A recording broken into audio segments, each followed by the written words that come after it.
Queridos amigos, ¿cómo están? Nuevamente aquí José Illescas, hoy día, miércoles 16 de julio 2025.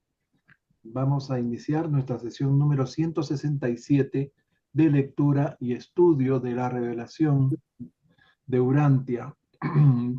Leemos la versión 2021, pero estudiamos todas, comenzando por la versión original en inglés. Hoy día vamos a empezar un nuevo documento, el documento 95, las enseñanzas de Melquisedec en el Levante. Bien, vamos a iniciar con una pequeña oración que nos la va a ofrecer mi esposa Ketty. Adelante, Ketita. Muy bien. Amado Padre y hermano, amado Jesús de Nazaret, estamos aquí reunidos para compartir esta hermosa y valiosa revelación. Sabemos que estás con nosotros, que nos amas y que nos bendices.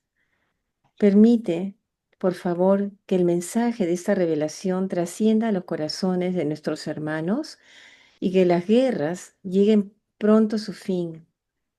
Bendice este planeta con paz, amado Jesús. Te lo pedimos en nombre de nuestro amado Padre Celestial. Amén. Amén. Gracias, Ketita. Muy bien, vamos a compartir el libro y la primera lectora va a ser Ketty. Ok, me dicen si sale del tamaño fácil de leer. A ver, creo que podríamos agrandarlo un poquito más. A ver, ahí. Oh, sí, pasó a doble página. ¿Qué tal ahí? Pero ponen las letritas para ver cómo están. Las letras chicas, estas. Sí, Sí, Un bien. poquitín un más poquito grande, más. un poquitín más grande, si Un se poquitín puede. más, acá no hay problema. ¿Qué tal ahí o ahí? Mm, Para mí está bien. ¿Se lee? ¿Se lee bien? Sí, Ok. sí. sí, muy bien. Comienza por el título, Ketty, por favor. Ujú. A ver. El libro de Urantia, documento 94. Las enseñanzas de Melquisedec en el Levante. Bien. Así como la India dio origen a muchas de las religiones y filosofías del este de Asia, el Levante fue la cuna de las creencias del mundo occidental. Los misioneros de Salem se desplegaron por todo el suroeste de Asia, a través de Palestina, Mesopotamia, Egipto, Irán y Arabia, y proclamaron en todas partes la buena nueva del Evangelio de Maquiventa Melquisedec. En algunas de estas tierras sus enseñanzas dieron fruto, en otras fueron mejor o peor recibidas. Unas veces fracasaron por falta de sabiduría, otras por circunstancias que escapaban de su control. Bien, en este mapita ven ustedes el Levante, ¿no? Que está compuesto por estos países actualmente, ¿no? Turquía, el Líbano, Israel, Egipto. Bien, este es un nuevo documento redactado por un Melquisedec de Nevadón también. No sabemos si es el mismo Melquisedec que redactó el documento anterior, ¿no? Y el que va a redactar el siguiente, en fin. Probablemente sean distintos Melquisedecs. No nos dan su nombre. Eh, y seguimos con las enseñanzas de Melquisedec. Primero en Oriente, como vimos la semana pasada, después en el Levante hoy día, luego vamos a ver de aquí a dos documentos, enseñanzas en Occidente también. Bien, en el documento 93 conocimos a Maquiventa Melquisedec. Recordemos que la Biblia menciona a Melquisedec, Sí, menciona como rey de Salem, como sacerdote de Dios Altísimo, ¿no? Como el primer sacerdote que recibió sí. el diezmo de parte de Abraham, le dan mucha importancia a eso del diezmo, ¿no? Bien, y bueno, obviamente era importante para la casta sacerdotal judía, ¿no? Para el Sanedrín. Bien, Pero el libro de Urantia no revela el nombre completo de este Melquisedec, se llamó Maquiventa, ¿no? Y fue uno de los 12 síndicos que estaban administrando el planeta, que habían regresado luego del fracaso de la misión adánica, ¿no? Eh, Después vimos que Maquiventa Melquisedec, que es el que se ofrece voluntario para venir en misión de emergencia a nuestro mundo, ¿no? Llegó a Orantia 1973 años antes del nacimiento de Jesús, ¿no? En Nazaret, perdón, en Judea, en Belén de Judea. Eh, este Maquiventa creó una escuela en Salem, una localidad que se llamó Salem y que ahora es Jerusalén, precisamente, y que durante 94 años se dedicó a formar a estos discípulos, que fueron los misioneros de su mensaje. Su mensaje fue muy simple: hay un solo Dios, ¿no? El Dios Altísimo, el Elión, y basta tener fe en ese Dios para obtener la salvación y el favor de Dios. Ese era su mensaje, simple y concreto. Bien. Desde la India, este mensaje dio origen a muchas de las religiones de Asia, las cuales estudiamos en el documento anterior. En este documento veremos cómo la religión de el Levante, de toda esta zona del este del Mediterráneo, la costa este del Mediterráneo, fue la cuna de las religiones de Occidente, ¿no? Los misioneros de Melquisedec partieron de Salem hacia Palestina, ¿no? O sea, Salem, Palestina, ¿no? Hacia el suroeste, hacia Egipto, como ven ustedes aquí, desde Israel hacia Egipto, ¿no? Y también desde la Mesopotamia, un poco aquí por Irak, que es actualmente Irak, ¿no? Hasta Irán, que está ahí vecina nomás, y Arabia, un poco más al este, digo yo, Arabia Saudita acá. Bien, la buena semilla, nos dicen, dio fruto en algunas tierras y en otras fue más o menos bien recibida o peor recibida, ¿no? Y que algunas veces fue por falta de sabiduría, se entiende, de estos misioneros que trataron de llevar esas verdades, ese evangelio, ¿no?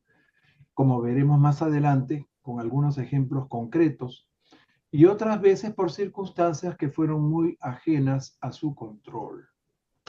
Bien, esta es la introducción del documento. Ahora, el orden de lectores va a ser Ketty, Mario, José Luis, Marlene, Gloria y Renato.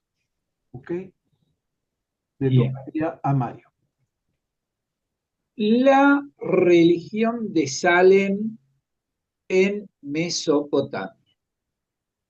Hacia el año 2000 a.C., las religiones de Mesopotamia habían casi perdido las enseñanzas de los setitas y estaban muy influidas por las creencias primitivas de dos grupos de invasores: los beduinos semitas, que se habían infiltrado desde el desierto occidental, y los jinetes bárbaros que habían bajado desde el norte.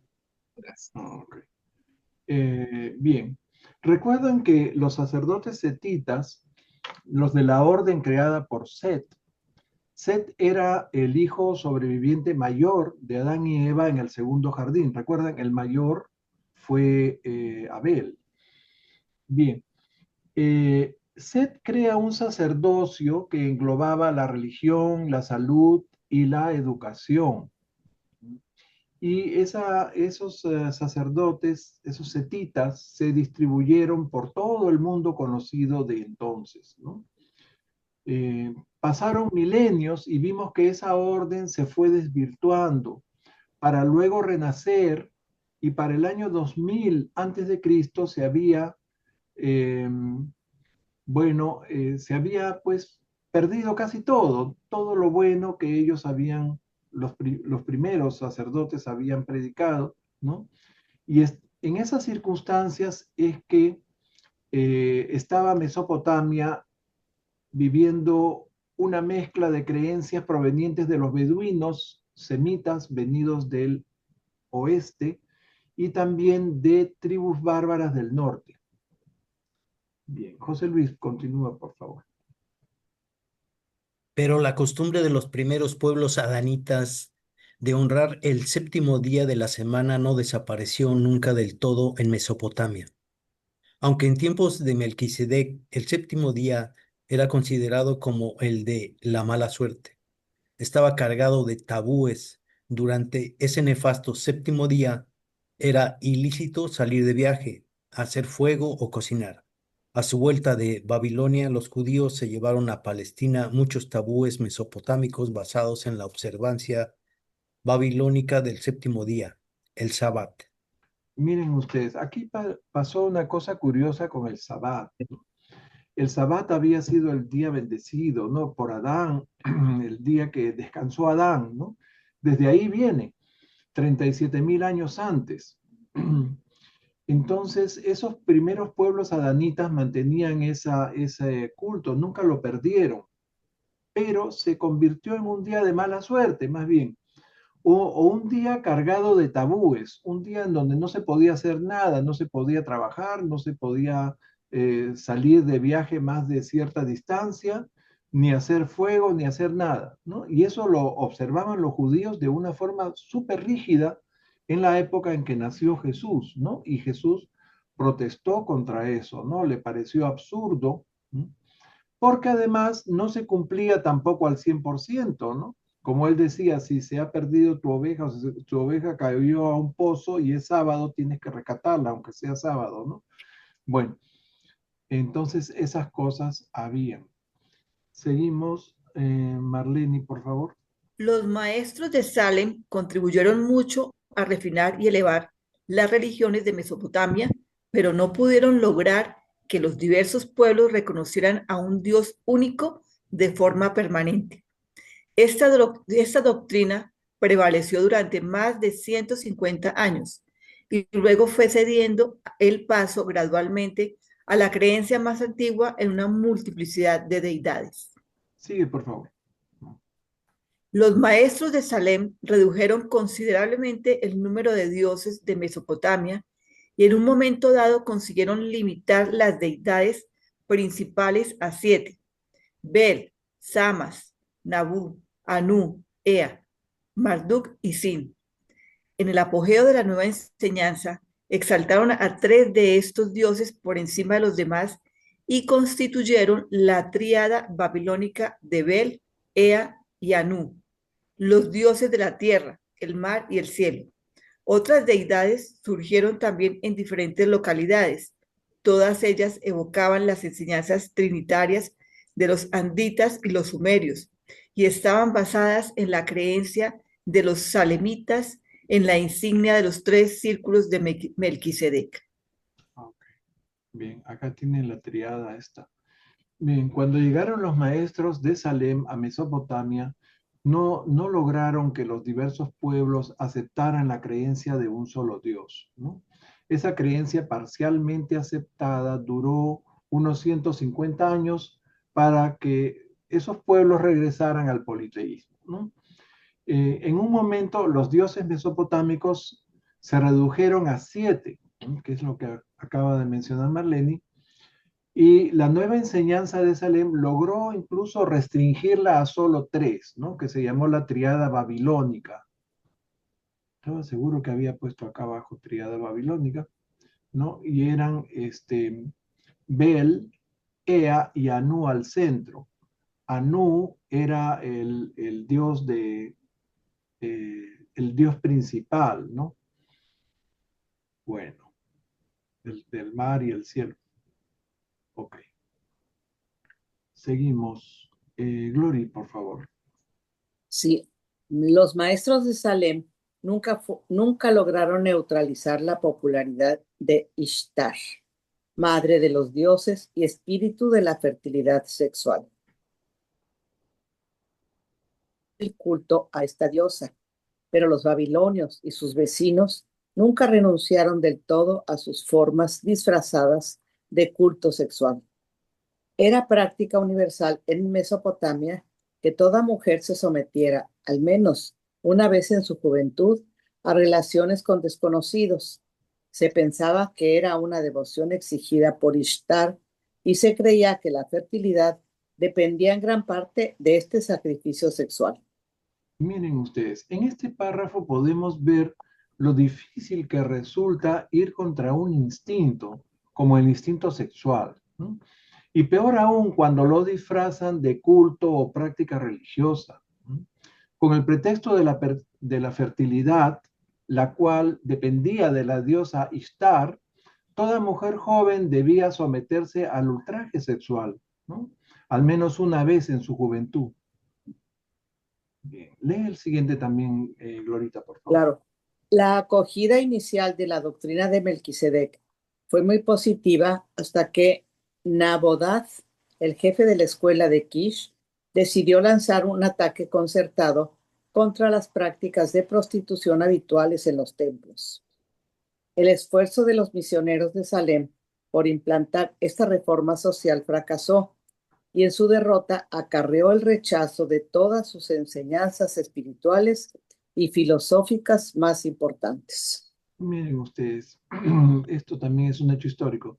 Los maestros de Salem estaban logrando ya neutralizar ese culto cuando uno de ellos, Nabodat, que era el jefe de una de esas escuelas, la escuela de Kish, ¿no? Se mandó con un ataque frontal a la prostitución de los templos, ¿no? Obviamente nada se consigue por la fuerza y la reforma fracasó, acarreando también el rechazo a todo lo bueno que había además, ¿no? Y esta es la falta de sabiduría que aluden en la introducción del documento. Nada por la fuerza. Seguimos. Renato, por favor. Esta derrota del Evangelio de Salem fue seguida inmediatamente por un gran aumento del culto a Ishtar, un rito que ya había invadido Palestina con el nombre de Astoret, Egipto con el de Isis, Grecia con el de Afrodita y las tribus del norte con el de Astarte. Y al renacer el culto a Ishtar, los sacerdotes babilónicos volvieron de nuevo a la observación de las estrellas. Fue el último gran renacimiento de la astrología en Mesopotamia. La adivinación se puso de moda y el sacerdocio siguió degenerando durante siglos. Miren ustedes. El culto a Ishtar, la diosa de la fertilidad, se extendió a Palestina con el nombre de Astoret, en Egipto como Isis y en Grecia como Afrodita. Después en Roma fue Venus, ¿no? Y en el norte se llamó Astarte o Astarte, bueno. En Babilonia se volvió a la adivinación por astrología y el sacerdocio siguió degenerando. Seguimos. Ketty, por favor. A ver. Melquisedec había recomendado a sus seguidores que se dedicaran a la enseñanza del Dios único, el Padre y Hacedor de todos, y se limitaran a predicar el Evangelio de la obtención del favor divino solo por la fe. Pero los maestros de verdades nuevas han caído a menudo en el error de abarcar demasiado y pretender sustituir la evolución lenta por una evolución repentina. En Mesopotamia, los misioneros de Melquisedec pusieron el listón moral demasiado alto para el pueblo. Intentaron abarcar demasiado y su noble causa cayó derrotada. Se les había encomendado predicar un evangelio concreto, proclamar la verdad de la realidad del Padre Universal, pero se enredaron en la causa aparentemente encomiable de reformar los usos y costumbres, y así su gran misión perdió el rumbo y terminó cayendo en la frustración y en el olvido. Ay, pobres. Miren ustedes, pues Melquisedec fue muy puntual en sus instrucciones a sus sacerdotes. Solo debían enseñar la doctrina del Dios único, el Padre de todo y de todos. así como destacar el valor trascendental de la fe. Pero cayeron en el error de querer abarcar y cambiar todo de forma repentina, ¿no? Tratando de acelerar la evolución lenta de los cambios sociales, ¿no? Y así quedó derrotada la noble causa del Evangelio de Salem, o Salem. Seguimos, Mario, por favor. ¿Está Marito ahí? Acá estoy, acá estoy. La sede de Salem en Kish dejó de existir en una generación y la propaganda a favor de la creencia de un Dios único se extinguió prácticamente en toda Mesopotamia. Sin embargo, persistieron restos de las escuelas de Salem. Algunos pequeños grupos dispersos siguieron creyendo en el Creador único y luchando contra la idolatría y la inmortalidad de los sacerdotes mesopotámicos. Sigue, por favor, el siguiente párrafo. Los misioneros de Salem, del período que siguió al rechazo de sus enseñanzas, fueron los autores de muchos de los salmos del Antiguo Testamento. Los grabaron en piedra y fueron descubiertos más tarde por los sacerdotes hebreos del cautiverio, que los incorporaron posteriormente a la colección de himnos atribuidos a autores judíos. Estos hermosos salmos de Babilonia no fueron escritos en los templos de Bel-Marduk.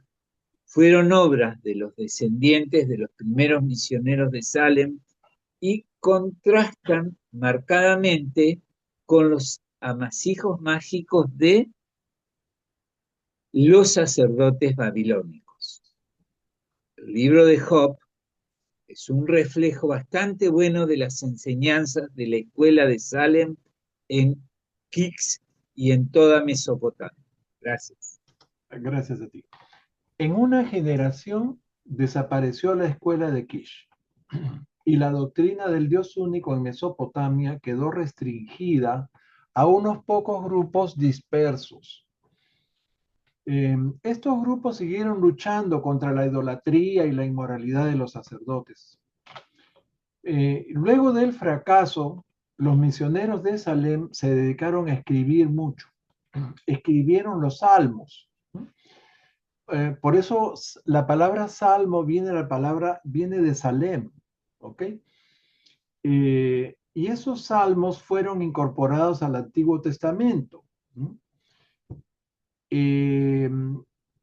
Bueno, ellos escribieron estos sacerdotes de Salem escriben estos salmos y los graban en piedra. Los sacerdotes hebreos descubrieron estos escritos, apreciaron su gran belleza y obviamente los plagiaron, como quien dice, ¿no? O sea, los atribuyeron a autores hebreos. Y estos salmos, cuando uno los compara con lo que escribieron los sacerdotes babilónicos de Bel-Marduk, ustedes saben, Marduk era el dios principal ahí, ¿no? Se ve pues la diferencia abismal que hay entre lo que habían escrito los salemitas con los de Marduk, ¿no? Bien, y finalmente nos dicen que en el libro de Job, ¿no? Se refleja bastante bien las enseñanzas de esa escuela de Kish que desapareció. Bien, seguimos ahora. Gran parte de la cultura religiosa mesopotámica llegó a la literatura y la liturgia hebrea a través de Egipto gracias al trabajo de Amenemope y Akenatón. Los egipcios conservaron extraordinariamente bien las enseñanzas provenientes de los primeros mesopotámicos anditas sobre las obligaciones sociales. En cambio, los babilónicos posteriores que ocuparon el valle del Éufrates las perdieron casi por completo. Bien. Acá tienen una máscara sepulcral en oro de Amenemope. Y este es un trabajo en arcilla de Akenatón.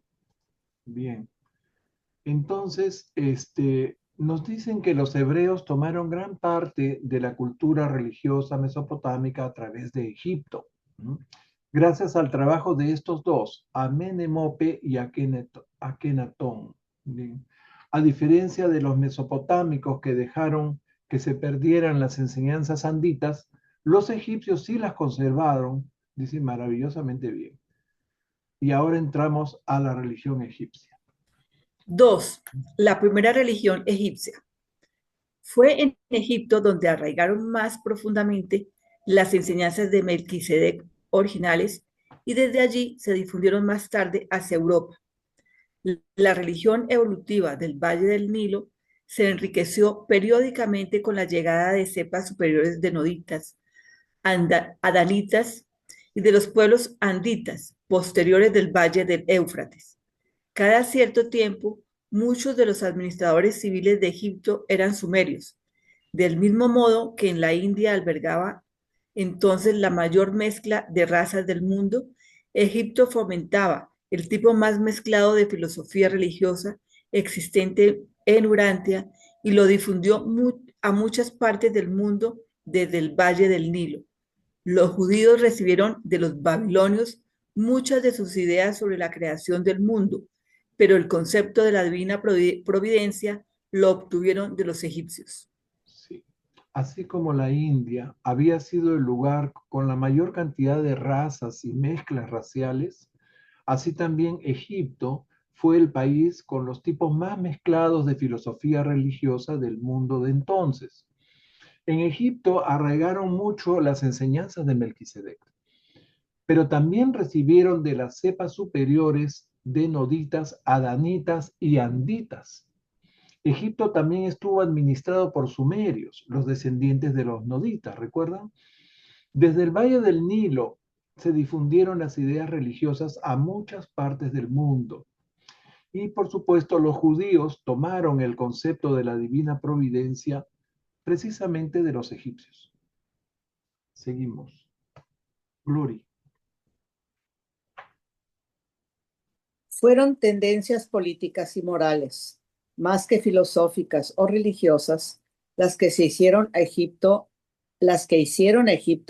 más receptivo a las enseñanzas de Salem que Mesopotamia. Tras triunfar en la lucha por acceder al trono, cada líder tribal egipcio buscaba perpetuar su dinastía proclamando a su dios tribal como deidad original y creador de todos los demás dioses. De este modo, los egipcios se fueron acostumbrando gradualmente a la idea de un superdios, que fue un paso importante hacia la doctrina posterior de una deidad creadora universal. El monoteísmo fluctuó en Egipto con avances y retrocesos durante muchos siglos. La creencia en un Dios único iba siempre ganando terreno, pero sin llegar a imponerse del todo a los conceptos evolutivos del politeísmo. Ok, miren ustedes, Egipto fue muy receptivo al Evangelio de Salem, más que nada por razones políticas y morales, que por razones religiosas, nos dicen. Los aspectos filosóficos y religiosos no fueron los más importantes. En el aspecto político se debió a que cada gobernante que ocupaba el trono egipcio imponía su dios tribal por encima de todos los demás dioses. ¿Mm? Y esto dio paso a la idea de un superdios, un paso importante para llegar al monoteísmo, ¿no? Una deidad creadora universal. A eso se refiere este párrafo. Seguimos. Renato. Los pueblos egipcios llevaban muchos siglos adorando a los dioses de la naturaleza. En concreto, cada una de las de alrededor de 40 tribus tenía su propio dios colectivo. Uno adoraba al toro, otra al león, otro al carnero y así sucesivamente. Anteriormente habían sido tribus totémicas, muy semejantes a los amerindios. Sigue, por favor. Los egipcios observaron con el tiempo que los cadáveres colocados en sepulturas sin ladrillos se conservaban embalsamados por la acción de la arena impregnada de sosa, mientras que los enterrados en cámaras de ladrillo se descomponían. Estas observaciones condujeron a los experimentos que desarrollaron la práctica posterior de embalsamar a los muertos. Los egipcios Creían que la conservación del cuerpo facilitaba el paso por la vida futura para que en el futuro lejano el individuo pudiera ser correctamente identificado tras la descomposición del cuerpo. Colocaban una estatua fúnebre en la tumba junto al cadáver y esculpían su retrato sobre el ataúd. La fabricación de estas estatuas fúnebres hizo progresar considerablemente el arte egipcio. Miren, bien, acá está una ilustración sobre los embalsamamientos. Bien, cada una de las 40 tribus que conformaban el pueblo egipcio adoraba a un animal distinto, al toro, al león, al carnero, el perro, también había un gato, en fin, partiendo de tótems muy parecidos a los de los pieles rojas americanos. Bien, los egipcios aprendieron las técnicas de embalsamamiento, pues creían que conservar el cuerpo del difunto sin descomponerse facilitaba el paso de su alma, de su espíritu, al mundo de los muertos, ¿no? También acostumbraban dejar una escultura del fallecido o esculpían su rostro sobre el ataúd, lo que favoreció la aparición de verdaderos artistas en dicho oficio. Ujú. Bien, seguimos. Me toca a mí. Adelante. Ok. Durante siglos, los egipcios pusieron su fe en las tumbas para la salvaguardia del cuerpo, perdón, y la consiguiente supervivencia placentera después de la muerte. La evolución posterior de las prácticas mágicas, aunque onerosas, de la cuna a la sepultura, los libró muy eficazmente de la religión de las tumbas. Los sacerdotes inscribían en los ataúdes hechizos considerados capaces de proteger al hombre del peligro del que le fuera arrancado el corazón. Perdón, voy a volver a leer esa oración. Los sacerdotes inscribían en los ataúdes hechizos considerados capaces de proteger al hombre del peligro de que le fuera arrancado el corazón en el inframundo. Enseguida se recopiló una selección variada de estos textos mágicos que se conservaron en el llamado del Libro de los Muertos. Pero en el Valle del Nilo, el rito mágico se implicó muy pronto con los ámbitos de la conciencia y el carácter hasta un nivel pocas veces alcanzado por los ritos de entonces. Y posteriormente se asoció más la salvación con estos ideales éticos y morales que con los enterramientos elaborados. Ok, miren ustedes, los egipcios pensaban que salvando el cuerpo en la tumba, o sea, de la descomposición, esto aseguraba una supervivencia tranquila, placentera después de la muerte. ¿Ok? Y las fórmulas mágicas que inscribían en el féretro, estas impedían que los fantasmas del inframundo arrancaran el corazón del fallecido. Bueno, todos estos conjuros están en el llamado Libro de los Muertos. Pero esos ritos mágicos pasaron a ser más conscientes de la salvación de las almas en el Valle del Nilo, como vamos a ver más adelante. Seguimos, Mario, por favor.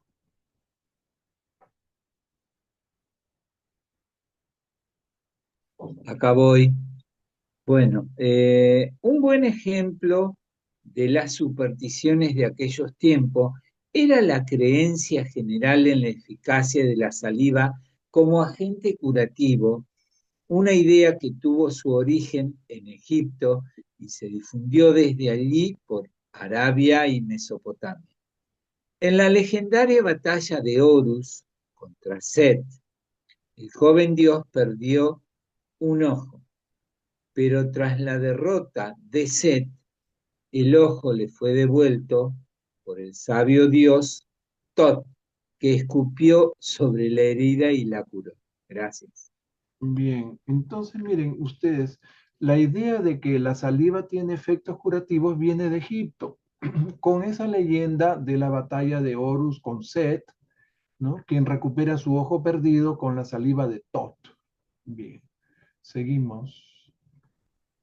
Los egipcios creyeron durante mucho tiempo que las estrellas parpadeantes en el cielo nocturno representaban la supervivencia de las almas de los muertos virtuosos. Pensaban que los demás supervivientes eran absorbidos por el sol. Hubo un periodo en el que la veneración solar se convirtió en una especie de culto a los antepasados. El pasadizo inclinado de entrada a la Gran Pirámide apuntaba directamente hacia la estrella polar para que el alma del rey, al surgir de la tumba, pudiera ir directamente a las constelaciones estacionarias y establecidas de las estrellas fijas, la supuesta morada de los reyes. Ya. Bien, este párrafo revela cómo la veneración al sol y a las estrellas en Egipto se convirtió en una especie de culto a los antepasados. Las estrellas parpadeantes eran las almas de gente buena, de gente virtuosa. Las demás eran absorbidas por el sol. Se pensaba también que las constelaciones eran la morada de los dioses. Por eso que ese pasadizo de entrada de la Gran Pirámide está alineado con la estrella polar, de modo que el alma del rey enterrado en la pirámide pudiera ir directamente hacia ella. Seguimos. Cuando veían rayos solares oblicuos penetrar hacia la tierra por una apertura en las nubes, los egipcios los consideraban como una escalada celestial que bajaba para que pudieran ascender por ella las almas del rey y de otros justos. El rey Pepi ha colocado su resplandor como una escalera bajo sus pies por la que ascender hasta su madre, por la que ascender hasta su madre. Ok, miren, en este párrafo mencionan al rey Pepi. El rey Pepi se llamó Merira Pepi o Pepi I, ¿no? O con Y o con I latina. Y fue un faraón del antiguo Egipto, el tercer rey de la dinastía sexta, que gobernó durante más de 40 años entre los siglos 24 y 23. Los siglos antes de Cristo se van contando al revés, ¿no es cierto? En sentido decreciente, o sea, del 24 al 23, hacia el final del periodo del Imperio Antiguo que se llama, ¿no? En la egiptología. Bien, a eso se refiere con este Pepi. Seguimos, Glory. En la época de la encarnación de Melquisedec, los egipcios tenían una religión muy superior a la de los pueblos vecinos. Creían que un alma incorpórea debidamente armada de fórmulas mágicas podía esquivar a los espíritus malignos que se interpusieran en su camino y llegar hasta la sala de juicios de Osiris, donde si era inocente de asesinato, robo, falsedad, adulterio, hurto y egoísmo, sería admitida en los mundos de la dicha. Si al ser pesada en las balanzas esa alma era hallada deficiente, sería entregada al infierno, a la devoradora. Este concepto de una vida futura era relativamente avanzado en comparación con las creencias de muchos pueblos circundantes.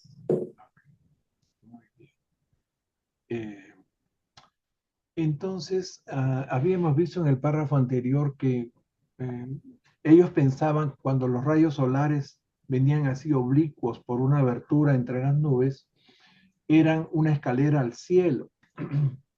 Y en los tiempos de Melquisedec, los egipcios ya tenían una religión muy avanzada y creían en el alma, creían que el alma protegida de los espíritus malignos con esas fórmulas mágicas que se inscribían en los ataúdes, ¿no? El alma podía avanzar en el más allá y llegar hasta la sala de juicios de Osiris. ¿Quién pesaba su alma en una balanza, ¿no? En donde estaban sus actos buenos y sus maldades, ¿no? Y luego del juicio el alma podía ir a los mundos de dicha, como decir el cielo, o ser enviada a la devoradora, ¿no? Un infierno. Ese concepto de juicio en el más allá se transfirió después a la teología hebrea. Y todo esto viene de Egipto. Muy bien, seguimos. Renato.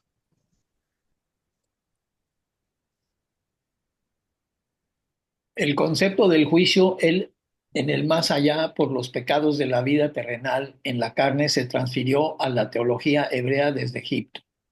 La palabra juicio aparece solo una vez en todo el libro de los Salmos hebreo, y precisamente ese salmo lo escribió un egipcio. Miren ustedes. Pasamos a la siguiente sección. Si quieres tú, Renato, si no, que ti.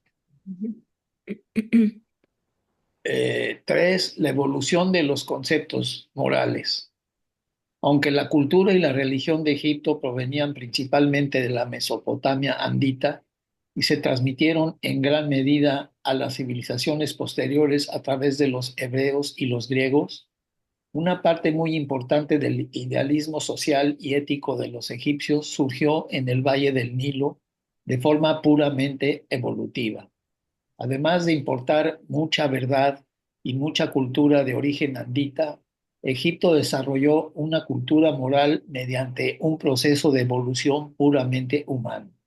Antes del otorgamiento de Miguel no apareció ninguna cultura moral semejante, fruto de la evolución natural, en ninguna otra zona circunscrita del mundo. Ya, ok. Bueno, esta sección habla de la evolución de los conceptos morales, ¿no? Toda la cultura y la religión de Egipto provino de la Mesopotamia andita, o sea, los anditas que vinieron de Mesopotamia. De Egipto, el Valle del Nilo, se transmitió a los hebreos y a los griegos, que fueron civilizaciones que florecieron posteriormente. Es importante destacar también que una gran parte del idealismo social y ético de los egipcios fue producto solamente de su evolución espiritual, puramente humana, y no de la revelación. Eso lo destaca este párrafo. Seguimos.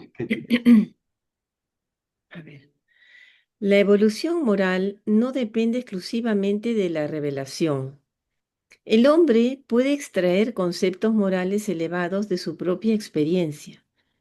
El hombre puede incluso hacer evolucionar valores espirituales y derivar visión interior cósmica de su experiencia personal de vida, porque un espíritu divino mora en su interior. Estos desarrollos naturales de la conciencia y el carácter se vieron alentados además por la llegada periódica de maestros de la verdad procedentes primero del segundo Edén y más tarde de la sede de Melquisedec en Salem. Ok. Miren, este párrafo trata de explicar cómo es posible esto, ¿no? Que se llegue a un grado alto de religiosidad sin revelación, ¿no? El hombre puede extraer altos conceptos morales e incluso valores espirituales de su propia experiencia, nos dicen, ¿no? Porque vive un espíritu divino en su interior, en su mente, en su supramente, ¿no? El desarrollo de la conciencia y el carácter es alentado además, dice, por los maestros de la verdad. Para ese tiempo, ¿no?, en Egipto ya habían salido maestros del primer y segundo jardín del Edén. Más tarde vendrían los maestros discípulos de Melquisedec, llevando ya una religión revelada. Adelante. Miles de años antes de que el Evangelio de Salem penetrara en Egipto, sus líderes morales enseñaban a los egipcios a ser justos, equitativos y evitar la avaricia. 3000 años antes de la redacción de las escrituras hebreas, el lema de los egipcios era: de sólida reputación es el hombre cuya norma es la rectitud, el que marcha por el camino recto.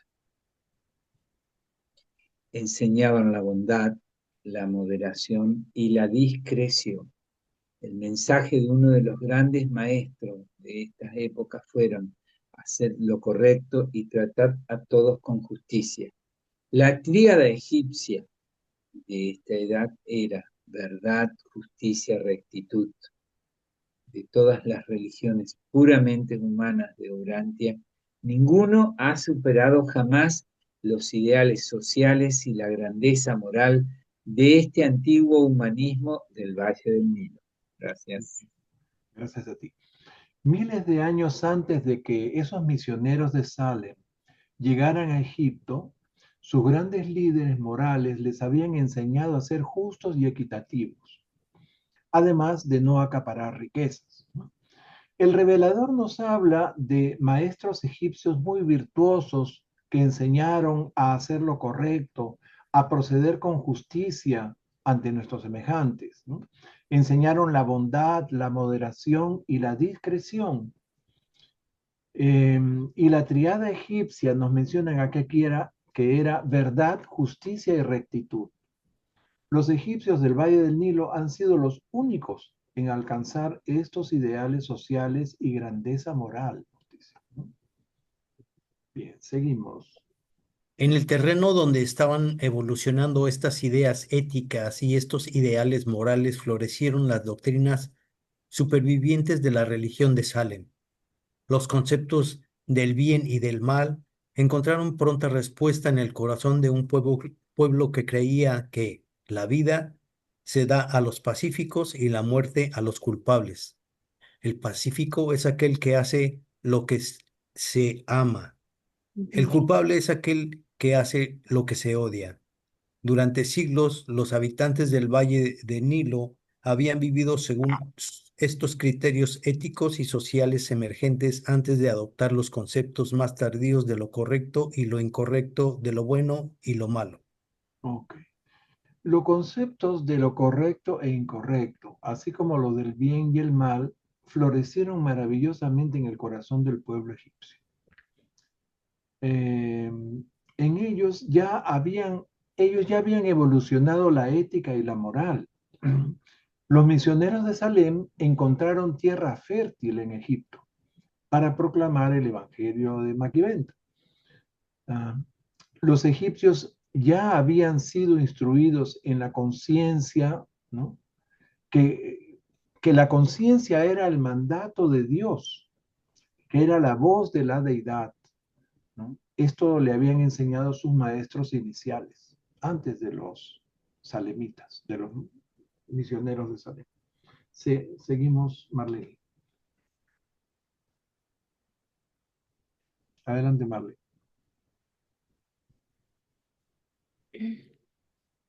Marlene, ¿está? ¿O ¿Me escucha? Marlene, tu Ajá. micro está cerrado. Tenía apagado el micrófono. Sí. Egipto era un país intelectual y moral, pero no demasiado espiritual. En 6.000 años solo surgieron 4 grandes profetas entre los egipcios. Amenemope, que tuvo seguidores durante un tiempo. Okban, que fue asesinado. Akenatón, que fue aceptado sin demasiado entusiasmo durante una corta generación. Moisés, que fue rechazado. Una vez más, fueron circunstancias políticas y no religiosas las que dieron a Abraham y más tarde a José la posibilidad de ayudar a difundir las enseñanzas salemitas de un Dios único por todo Egipto. Okay. Léete el último también, por favor.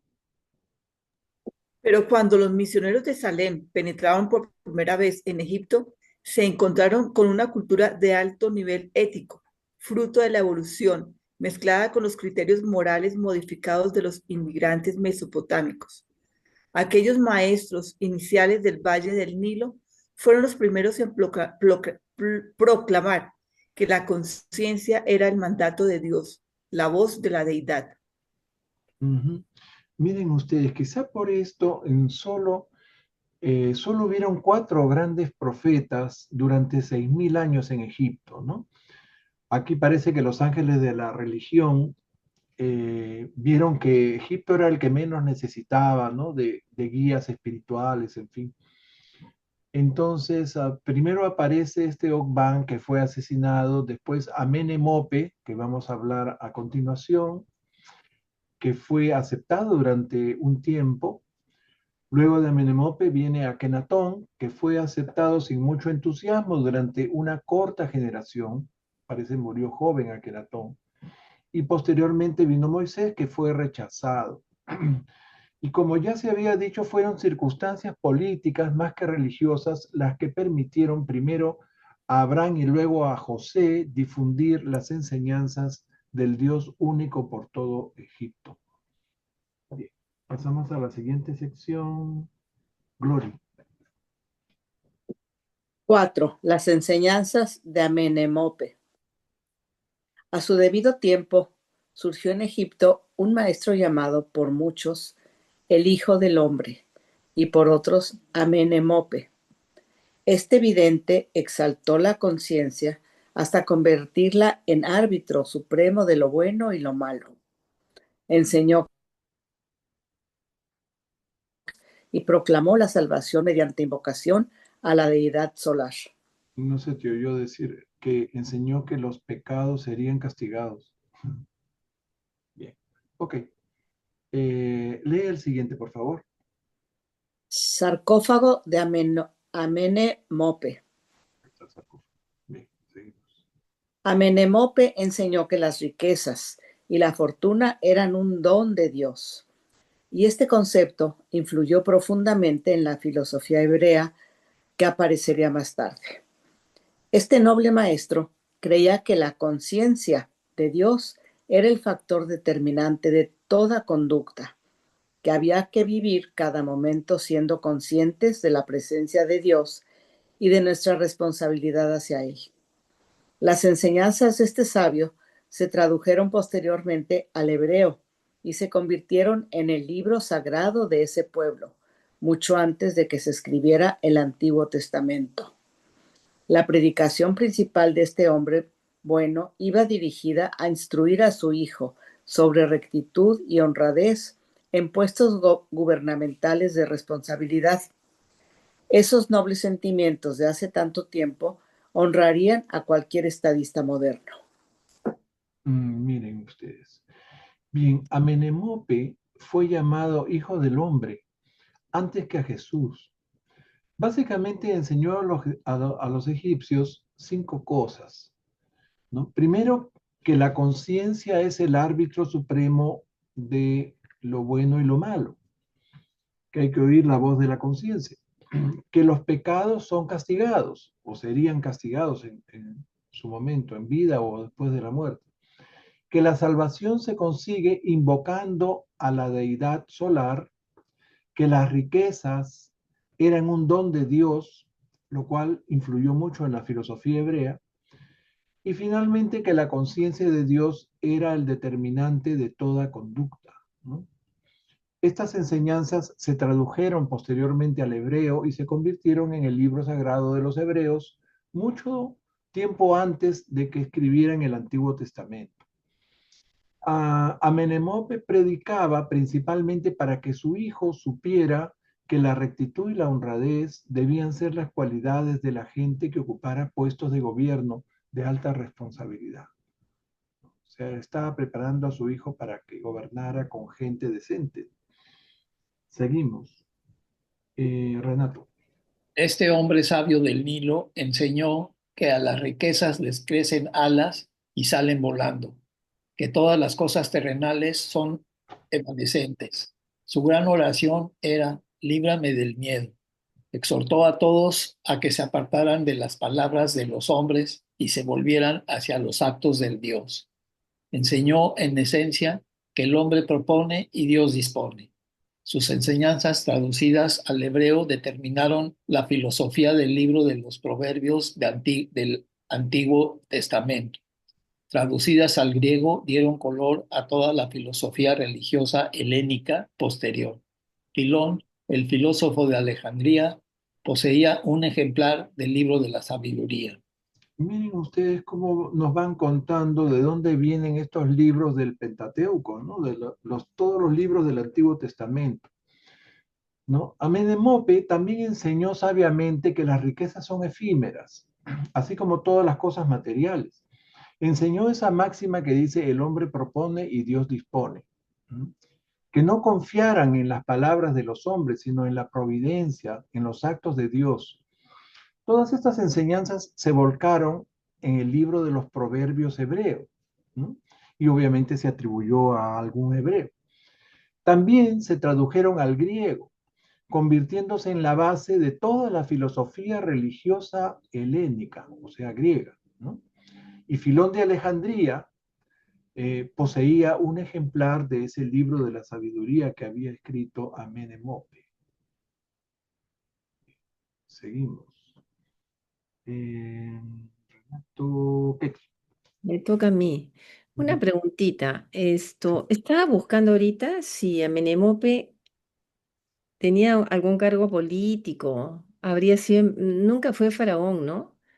Al menos esto no he encontrado. Yo creo que sí, sí fue faraón, Ah, ok. pero Was a está con nation. otro Sí, sí, nombre. sí, está bien. Acá dice, fue un antiguo faraón egipcio de Ujú. la 21 de la dinastía Dinastía 21. número 21. Dinastía 21 del 1001 al 992 Ajá, antes de Cristo, pues, ¿no? bien. Ya, ok. Ahora sí, volvemos A al ver, la aportación de Amenemope consistió en conservar la ética de la evolución y la moral de la revelación y transmitirlas en sus escritos tanto a los hebreos como a los griegos. No fue el mayor maestro religioso de ese tiempo, pero sí el más influyente, en cuanto que dejó su huella en el pensamiento posterior de dos eslabones vitales para el crecimiento de la civilización occidental: los hebreos, que fueron protagonistas del apogeo de la fe religiosa occidental, y los griegos, que desarrollaron el pensamiento filosófico puro hasta sus más altas cimas europeas. miren ustedes. Amenemope conservó la ética de la evolución y la moral de la revelación para transmitirla en sus libros a los hebreos y a los griegos. Si bien Amenemope no fue el mayor maestro religioso, tuvo una influencia trascendental en el pensamiento, nos dicen, de dos protagonistas del desarrollo de la civilización occidental: los hebreos en el apogeo de la fe religiosa monoteísta, ¿no? Y los griegos, que desarrollaron el pensamiento filosófico más alto de toda Europa. Decir, hablar de filosofía es hablar de Platón, Aristóteles y tantos otros griegos que fueron pues iluminados, ¿no? En la filosofía. Hay Seguimos. que llevar ese nombre Amenemope, querido hermano, ¿eh? Ajá, sí. En el libro de los Proverbios hebreos, los capítulos 15, 17, 20 y 22, desde el versículo 17 hasta el capítulo 24, versículo 22, están tomados casi literalmente del libro de la sabiduría de Amenemope. El primer salmo del libro de los salmos hebreo fue escrito por Amenemope y es el núcleo de las enseñanzas de Akenatón.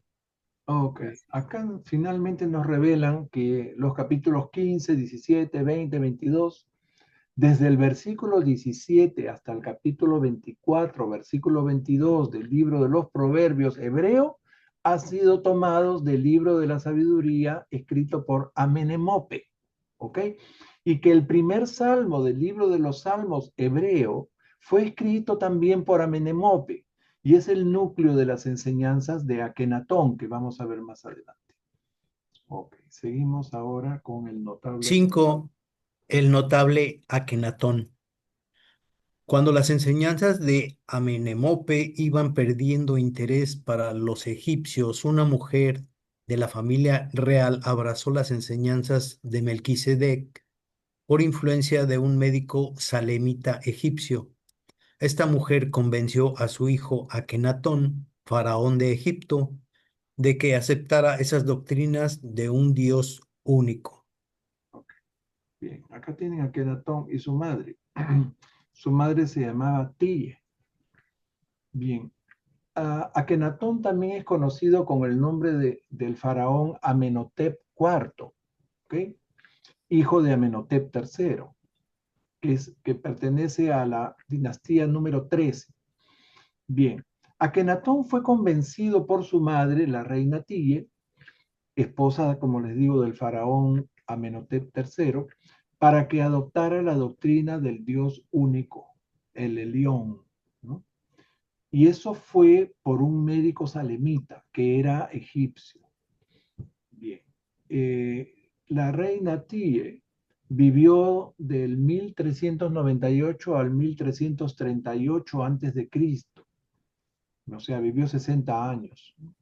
Y conoció la doctrina de Melquisedec a través de su médico, ¿no? Un salemita egipcio, el cual no mencionan su nombre, pero que este salemita fue un factor muy importante en todas las reformas que hizo Akenatón después, ¿no? Inclusive se convirtió en una especie de consejero religioso, de la cual Tille tenía 100% confianza en él, y también Akenatón, ¿no?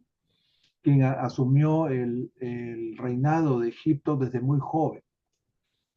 Seguimos. Mario. Desde el final de la encarnación de Melquisedec, ningún ser humano había poseído hasta ese momento un concepto tan asombrosamente claro de la religión revelada de Salem como Akenatón. En algunos aspectos, este joven rey egipcio es una de las personas más notables de la historia humana. Durante aquel tiempo de creciente abatimiento espiritual en Mesopotamia, mantuvo viva en Egipto la doctrina de El Elión, el Dios único, y conservó así el canal filosófico monoteísta, que fue vital para el trasfondo religioso del entonces futuro otorgamiento de Miguel. En reconocimiento de esta hazaña, entre otras razones, el niño Jesús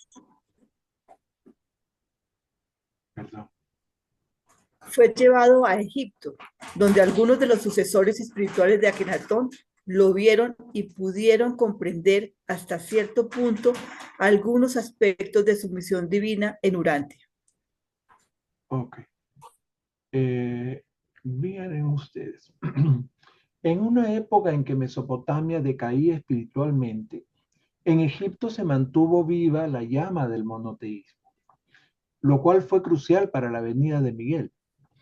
Y en reconocimiento de esta hazaña, nos dicen, junto con otras razones secundarias, bueno, la razón secundaria fue que Herodes iba a matar a todos los niños, ¿no? Jesús fue llevado a Egipto, en donde permaneció, ustedes recordarán, 3 años y medio, ¿no? Y provocó una especial emoción en algunos de los sucesores espirituales de Akenatón, ¿no? Quienes al verlo expresaron su certeza de que estaban ante un enviado divino, ¿no? No nos revelan el nombre de ninguno de ellos. Bien, seguimos. Glory, por favor. Moisés, el personaje más grande del periodo comprendido entre Melquisedec y Jesús, fue un regalo conjunto al mundo de la raza hebrea y la familia real egipcia.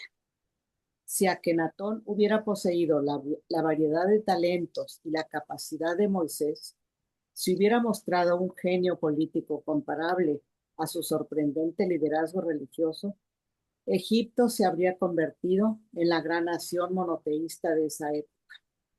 Y si esto hubiera sucedido, no es imposible que Jesús hubiera vivido la mayor parte de su vida mortal en Egipto. Okay. Acá está Moisés, en un grabado egipcio. Bien. En este párrafo, pues, destacan la importancia de Moisés, pues lo consideran a él y no a Akenatón el personaje más grande entre Melquisedec y Jesús. ¿Mm? ¿Por qué? Porque Moisés fue un enlace entre la raza hebrea y la familia real egipcia. ¿Mm? Desgraciadamente, a Akenatón le faltaron algunos de estos talentos especiales que tenía Moisés para convertir a Egipto en la gran nación monoteísta de la época. Si esto hubiera sucedido así, dice, no nos extraña que en vez de haber nacido Jesús en Palestina, hubiera nacido en Egipto, ¿no? Y hubiera pasado la mayor parte de su vida en Egipto. Seguimos. Renato.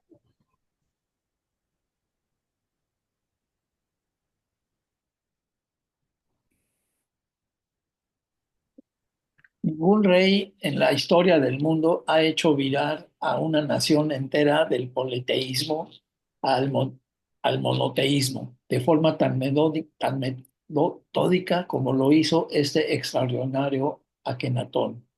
Con una resolución pasmosa, este joven dirigente rompió con el pasado, cambió de nombre, abandonó su capital, construyó una ciudad enteramente nueva y creó un nuevo arte y una nueva literatura para todo un pueblo.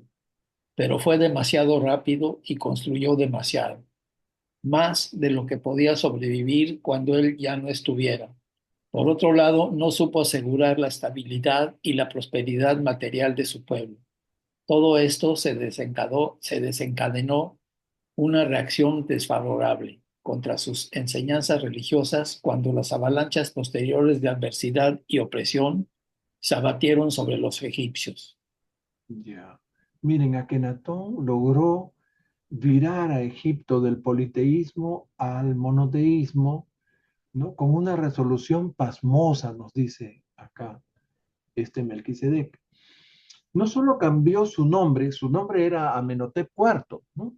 Lo cambió a Akenatón, que probablemente signifique el que adora a Atón, ¿no? El que sirve al Atón. Atón era el dios Sol, que después se llamó Ra, en fin.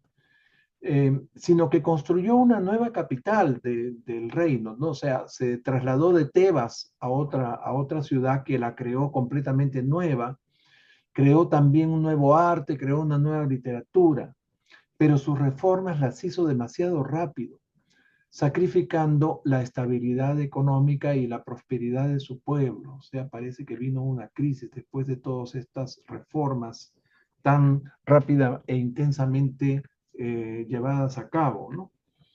Sigue Marlene. Perdón, el rey Renato, sigue Ketty, ¿no? Si este hombre de visión increíblemente clara y extraordinaria constancia de propósito hubiera tenido la sagacidad política de Moisés, habría hecho cambiar toda la historia de la evolución de la religión y de la revelación de la verdad en el mundo occidental. Durante su vida fue capaz de poner freno a las actividades de los sacerdotes y desacreditados en general, pero ellos mantuvieron sus cultos en secreto. En cuanto el joven rey dejó el poder, los sacerdotes recuperaron la iniciativa y no tardaron en relacionar todos los problemas posteriores de Egipto con la instauración del monoteísmo durante su reinado. Sí. Ya. Bueno, pues miren, cuando vino los tiempos de adversidad, ¿no? Se desencadenó una reacción tan fuerte, ¿no? No solo contra Akenatón, sino contra todo lo que él había enseñado, todo lo religioso. Y ahí aprovecharon, ¿no? Los sacerdotes para decir, bueno, eso ha pasado porque han ignorado a estos otros dioses, ¿no? Y ese Dios que tú tienes no ha sido capaz de evitar todas estas tragedias, en fin. ¿Qué habrían dicho, no? Se llenaron de argumentos para justificar su politeísmo, su influencia que siempre habían tenido y que habían perdido con Akenatón. Como dicen, a Akenatón le faltó la sagacidad política de Moisés.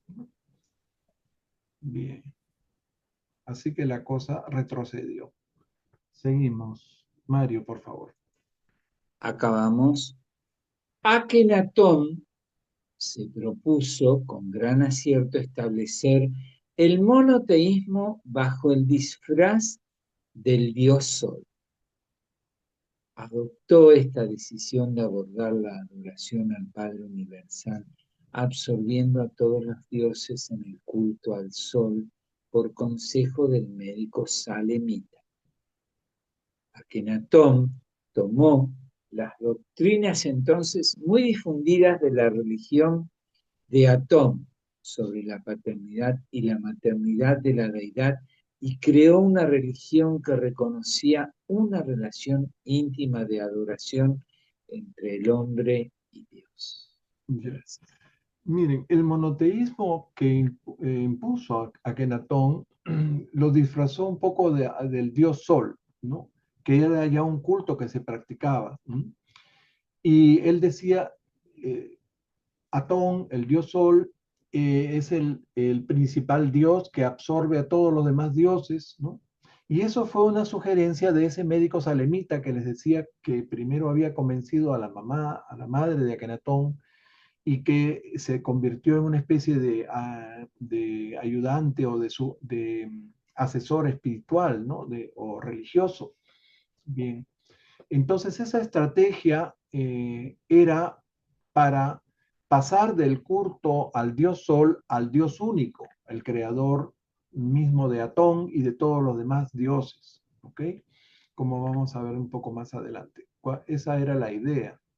Seguimos. Akenatón tuvo la prudencia de conservar el culto externo a Atón, el dios Sol, mientras conducía a sus coetáneos hacia la adoración disfrazada al Dios único, el creador de Atón y Padre Supremo de todos. Este joven rey maestro fue un escritor prolífico, autor de la exposición titulada El Dios Único, un libro de 31 capítulos que los sacerdotes destruyeron por completo en cuanto recuperaron el poder. Akenatón escribió también 137 himnos, 12 de los cuales se conservan hoy en el libro de los Salmos del Antiguo Testamento, atribuidos a autores hebreos. Akenatón escribió mucho. Su obra maestra fue El Dios Único, de 31 capítulos, además de 137 himnos, 12 de los cuales se conservan en el libro de los Salmos hebreos, ¿no? Quienes le atribuyen en absoluto plagio a autores hebreos.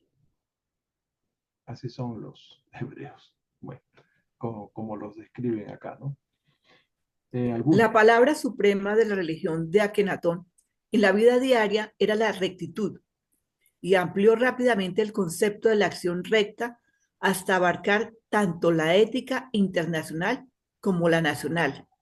La suya fue una generación de extraordinaria piedad personal, caracterizada por la aspiración sincera de los hombres y mujeres más inteligentes de encontrar a Dios y conocerlo. En aquellos días, ni la posición social ni la riqueza daban ventaja a ningún egipcio a los ojos de la ley.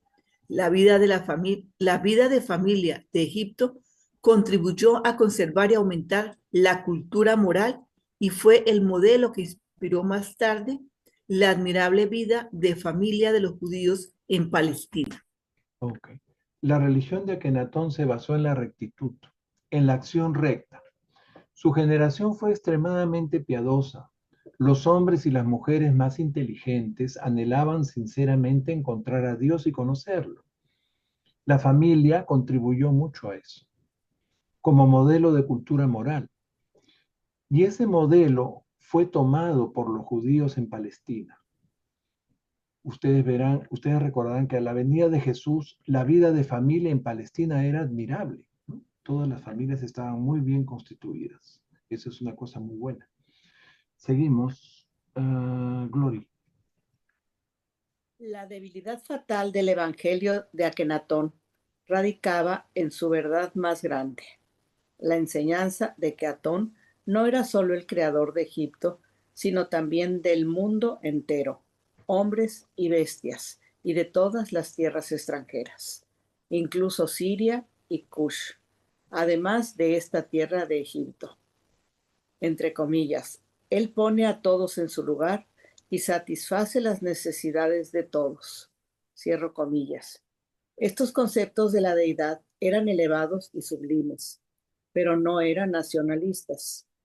Los sentimientos internacionalistas en materia religiosa no contribuían a reforzar la moral del ejército egipcio en el campo de batalla y proporcionaban además a los sacerdotes armas eficaces contra el joven rey y su nueva religión. Su concepto de la deidad era muy superior al de los hebreos posteriores, pero demasiado avanzado para el objetivo de construir una nación. Okay. La verdad más grande del Evangelio de Akenatón, que el Dios supremo, Atón en ese momento, no solo era el creador de los egipcios, sino de todos los demás pueblos del mundo entero, rompió con el nacionalismo de los egipcios, rompió con la moral del ejército. Eran conceptos de Dios demasiado sublimes y avanzados, nos dicen, para ese momento histórico, lo cual no servía para construir una nación sólida, una nación coherente, ¿no? Ese fue el problema. Seguimos. Gloria y Renato. La muerte de Akenatón supuso un retrozo del ideal monoteísta, aunque la idea de un Dios único persistió en la mente de muchos grupos. El yerno de Akenatón se puso de parte de los sacerdotes, volvió a la adoración a los viejos dioses y cambió su nombre por el de Tutankamón. La capital regresó a Tebas. Los sacerdotes se enriquecieron con la tierra y acabaron siendo propietarios de la séptima parte de Egipto. Al poco tiempo, uno de los sacerdotes de este orden se atrevió a apoderarse de la corona. Vean ustedes, a la muerte de Akenatón el monoteísmo entró en retroceso. Aunque nos dicen que la idea de ese Dios único persistió con mucha gente, ¿no? Pero resulta que su propio yerno, el yerno de Akenatón, fue ese Tutankamón, ¿no? El faraón que murió joven, cuya tumba pues tiene toda una historia, ¿no? De la arqueología egipcia, ¿no? Ese Tutankamón se pasó al bando de los sacerdotes y volvió a la adoración de los viejos dioses, ¿no? Los sacerdotes recuperaron su poder, se hicieron ricos con las tierras, la capital volvió a Tebas y en poco tiempo uno de esos sacerdotes se apoderó del trono, ¿no? Entiendo que no solo se atrevió a apoderarse de la corona, sino la consiguió. Seguimos. Sí. Ketty. Ok. Pero los sacerdotes no pudieron contener por completo la oleada monoteísta. Se vieron cada vez más obligados a cambiar, a combinar y fusionar a sus dioses, de modo que la familia de los dioses se fue concentrando progresivamente. Akenatón había asociado el disco flagímero de los cielos con Dios, Flamígero. Dios creador, y esta idea siguió ardiendo en el corazón de los hombres, incluso de los sacerdotes, mucho después de la muerte del joven reformador. El concepto del monoteísmo ya no volvería a extinguirse en el corazón de los hombres en Egipto ni en el del mundo. Siguió vivo hasta la llegada del Hijo creador de ese mismo Padre Divino, el Dios único a quien Akenatón había proclamado con tanto entusiasmo para ser adorado por todo Egipto. Miren ustedes. Entonces, a pesar de que los sacerdotes hicieron todo lo posible, ¿no? Para volver a los antiguos dioses y destruir el monoteísmo, ¿no? El monoteísmo se mantuvo a flote, ¿no? Había mucha fuerza monoteísta todavía en la gente y entonces ellos tuvieron que transar un poco de tratar de fusionar los dioses en cada vez menos o quedarse con el culto al sol, lo cual perduró durante siglos hasta la llegada del Hijo Creador, dice. Muy bien, seguimos. Mario. Ahí estoy. El punto débil de la doctrina de Akenatón estaba en que solo los egipcios cultos podían comprender las enseñanzas de una religión tan avanzada. La masa de los trabajadores agrícolas no captó nunca realmente su evangelio. Por eso no tuvo dificultad en volver con los sacerdotes y retomar el antiguo culto a Isis y su consorte Osiris, supuestamente resucitado de forma milagrosa de una muerte cruel a manos de Set, el dios del mal y de las tinieblas. Ok. Entonces, el monoteísmo, desgraciadamente, solo caló en las mentes más cultas, ¿no? La masa de campesinos nunca lo entendió.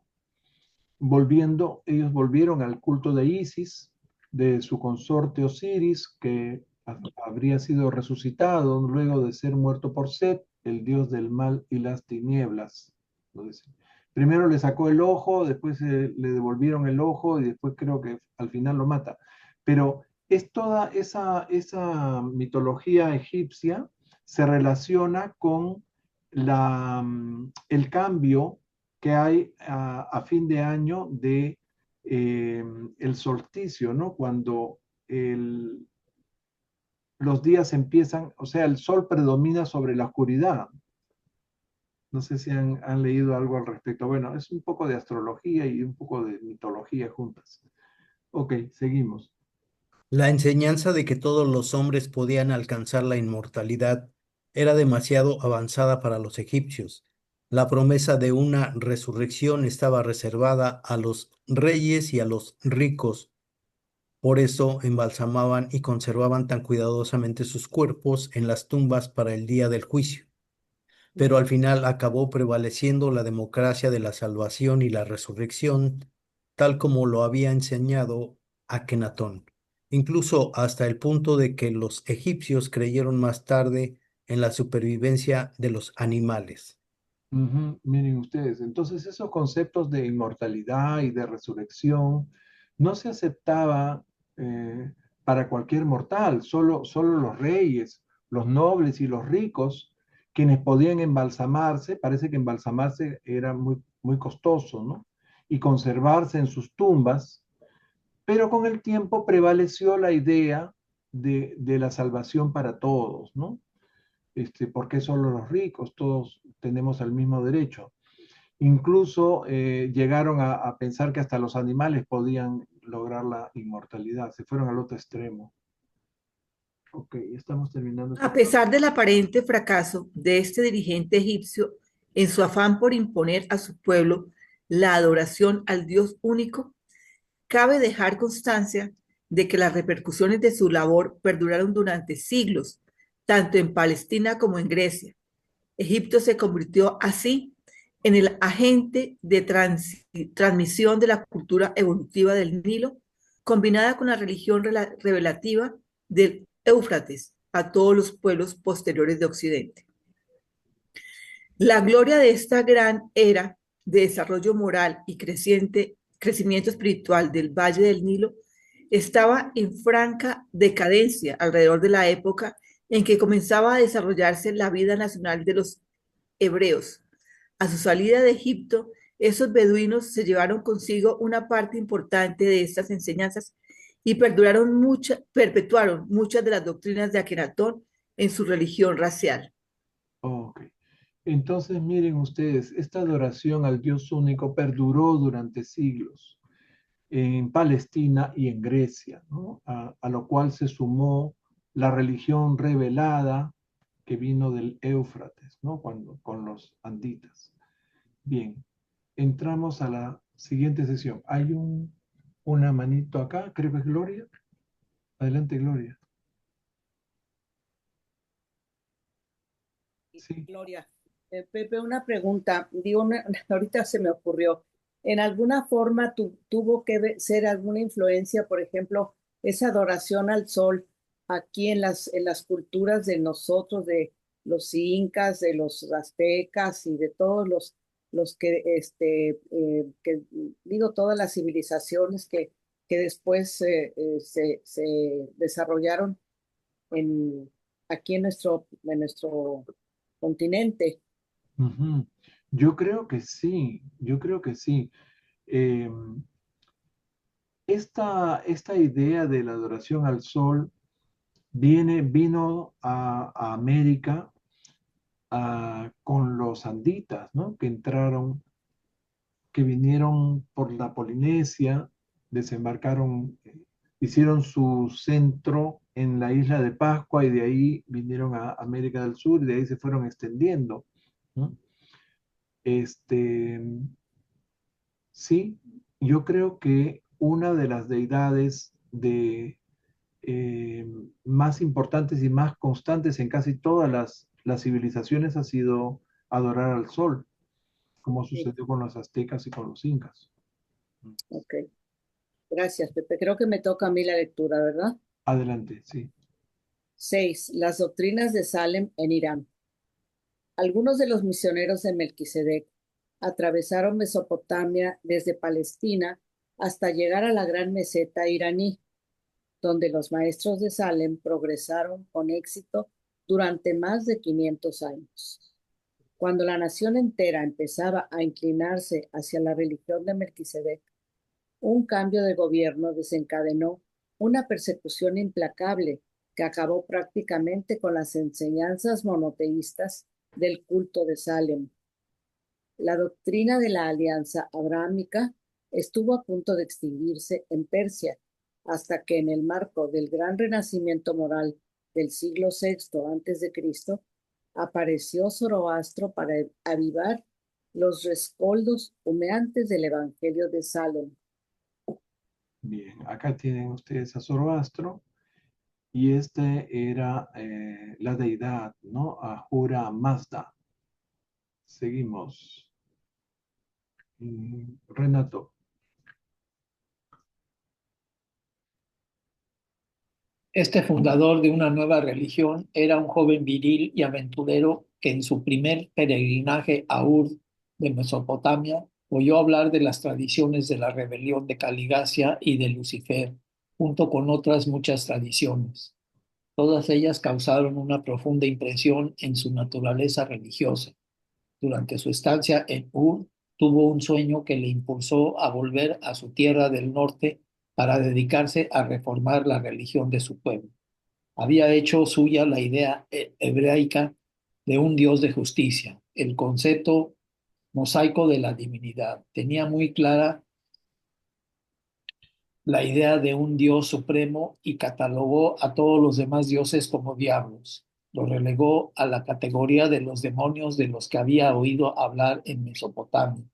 Conoció la historia de los 7 espíritus maestros cuya tradición sobrevivía en Ur y creó una pléyade equivalente de 7 dioses supremos con Ahura Mazda a la cabeza. Asoció a estos dioses de menos rango con la idealización de la ley recta, el buen pensamiento, el gobierno noble, el carácter santo, la salud y la inmortalidad.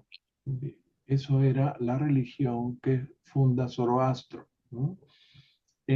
Tomando como base la religión del pueblo hebreo, ¿no? Y que venía de Ur, ¿no? De Ur de Caldea, de donde era Abraham, justamente. Bien, sigue. Vamos a ver si terminamos. Son solamente 7 secciones de este documento. Esto es puramente histórico. Le tocaría a Ketty. Esta nueva religión fue de acción, de trabajo, no de rezos y rituales. Su Dios era un ser de sabiduría suprema y el patrocinador de la civilización. Fue una filosofía religiosa militante que se atrevió a combatir el mal, la inacción y el retraso o el atraso. Sigue, por favor. Zoroastro no enseñó el culto al fuego, sino que buscó utilizar la llama como símbolo del espíritu puro y sabio que ostenta la dominación universal y suprema. Es muy lamentable que sus seguidores reverenciaran y adoraran posteriormente a este fuego simbólico. Finalmente, tras la conversión de un príncipe iraní, la nueva religión se difundió por la espada y Zoroastro murió combatiendo heroicamente por lo que creía que era la verdad del Señor de la Luz. Miren ustedes, Ujú. entonces esto trataron de imponerla violentamente, ¿no? Por la fuerza de la espada, dice acá, y en uno de esos combates murió Zoroastro. Este, esto se había dado en Persia, o sea, en la meseta iraní, en donde menos habían pegado las enseñanzas de Salem. Seguimos con esta historia de la religión. El zoroastrismo Sí. es el único credo Persia. urantiano que perpetúa las enseñanzas dalamatianas y edénicas sobre los 7 espíritus maestros. Aunque no llegó a desarrollar el concepto de la Trinidad, sí se acercó en cierto modo al de Dios Setu. El zoroastrismo original no fue un dualismo puro. Es cierto que las primeras enseñanzas describían el mal como equiparable a la bondad en el tiempo. Pero en la eternidad estaba claramente sumergido en la realidad última del bien. Solo posteriormente se impuso la creencia de que el bien y el mal competían en igualdad de condiciones. Gracias. Sí, o sea, él tenía el concepto claro de que el mal es efímero, pero posteriormente se impuso esa creencia de que el bien y el mal son fuerzas equivalentes que no pueden destruirse una con la otra. Bien, una vez hablamos sobre el bien y el mal, seguimos. Las tradiciones judías del cielo y el infierno y la doctrina sobre los demonios, tal como constan en las escrituras hebreas, estaban basadas en las tradiciones supervivientes de Lucifer y Caligastia, pero su origen se remonta principalmente al zoroastrismo de los tiempos en que los judíos estuvieron bajo el dominio político y cultural de los persas. Zoroastro, como los egipcios, enseñó que habría un día del juicio, pero relacionaba este acontecimiento con el fin del mundo. No era el juicio de Horus. Adelante, seguimos. El zoroastrismo influyó de manera notable, incluso sobre la religión que lo sustituyó en Persia. Cuando los sacerdotes iraníes trataron de echar por tierra las enseñanzas de Zoroastro, resucitaron el antiguo culto de Mitra. El mitraísmo se difundió por todo el Levante y las regiones mediterráneas. Fue contemporáneo durante algún tiempo tanto del judaísmo como del cristianismo. Y así, las enseñanzas de Zoroastro dejaron su impronta sucesivamente en 3 grandes religiones: el judaísmo, el cristianismo y a través de ellos el maometismo. Mahometismo, claro, o sea, el Islam. Este, esto del culto de Mitra, de ahí viene lo del 25 de diciembre, ¿no? Que era una fiesta que Pablo la toma para el cristianismo. Bien, seguimos, Glory. Pero hay un abismo entre las enseñanzas sublimes y los nobles salmos de Zoroastro y las perversiones modernas, introducidas en su evangelio por los parsis, con su pavor a los muertos, unido a una serie de sofisterías que Zoroastro nunca se hubiera rebajado a consentir. Sigue, por favor. El último Este gran hombre forma parte del grupo de figuras extraordinarias que surgieron en el siglo VI a.C. para evitar que se extinguiera por completo la llama de Salem, cuando ardía débilmente para mostrar a los hombres en su mundo ensombrecido el sendero de la luz que conduce a la vida eterna. Bien, Zoroastro llegó a tener una idea muy avanzada de la teología que estudiamos en el libro de Urantia, ¿no? Los espíritus maestros, ¿no? Todas esas cosas, inclusive de la Trinidad, que eran conceptos difíciles. Pasamos a la última sección del documento. Toca Renato. Las enseñanzas de Salem en Arabia.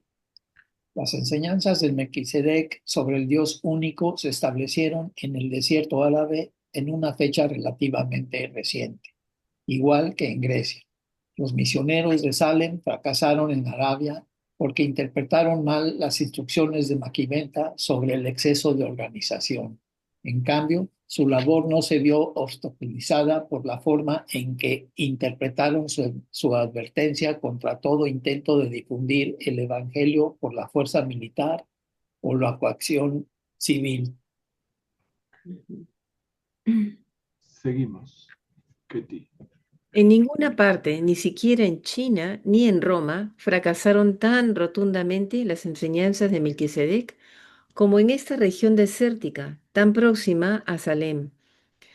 Mucho después de que la mayoría de los pueblos de Oriente y Occidente se hubieran hecho budistas y cristianos respectivamente, el desierto de Arabia seguía igual que en los milenios anteriores. Cada tribu adoraba a sus fetiches de antaño y muchas familias tenían sus propios dioses domésticos.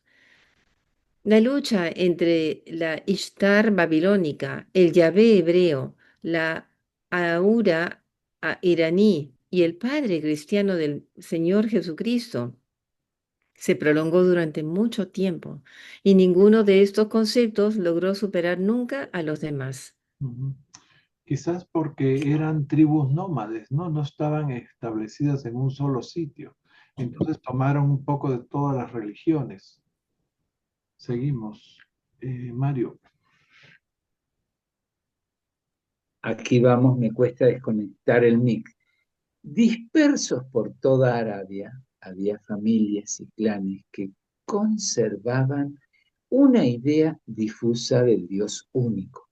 Estos grupos atesoraban las tradiciones de Melquisedec, de Abraham, de Moisés y de Zoroastro.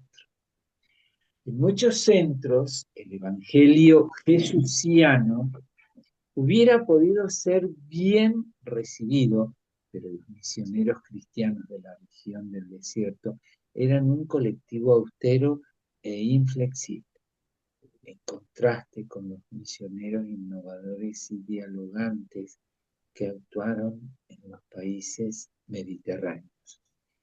Si los seguidores de Jesús hubieran tomado más en serio su mandato de ir por todo el mundo y predicar el Evangelio, y hubieran sido más afables en su predicación, menos estrictos en las exigencias sociales colaterales ideadas por ellos mismos, muchas tierras habrían recibido gustosamente el sencillo Evangelio del Hijo del Carpintero, Arabia entre ellos. O sea, acá... Me cuesta leerlo, te lo digo de verdad. Perdón que te interrumpa. Sí. Lo leí tan despacio para ver si lo podía insertar acá, porque es verdad lo que está diciendo acá, que después lo vamos a ver con el estudio más adelante, que lo habla lo que dice, de ir por todo el mundo y predicar el Evangelio. Claro, cada uno le ponía su impronta, amigo y hermanos, cada uno le ponía su impronta, entonces las cosas tienen que ser con esta dirección. Y no era así. No era así como lo había enseñado el gran maestro, ¿no? Y ahora nos estamos dando cuenta. Bueno, sí. Gracias a Dios tenemos tiempo para adelante. Nos destacan pues lo difícil que fue difundir en Arabia, ¿no? Acá también faltó tino, faltó más sabiduría por parte de los evangelizadores, de estos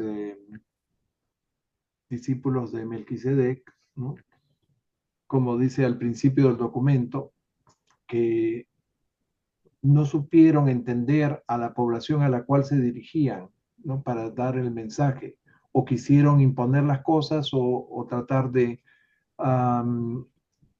meterles mucha información que no estaban preparados para recibir.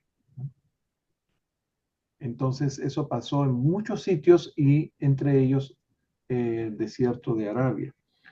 Seguimos. Los grandes monoteísmos levantinos no consiguieron echar raíces en Arabia.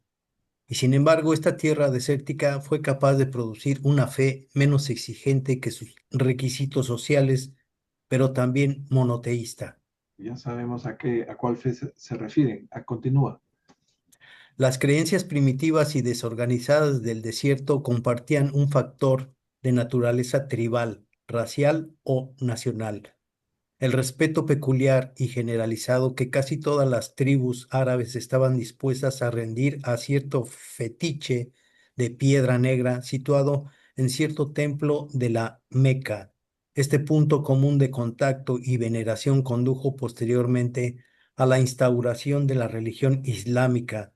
Lo que Yahvé, el espíritu del volcán, fue para los semitas judíos, llegó a ser la piedra de Kaaba para sus primos árabes. Acá tienen una imagen de la Meca, ¿no?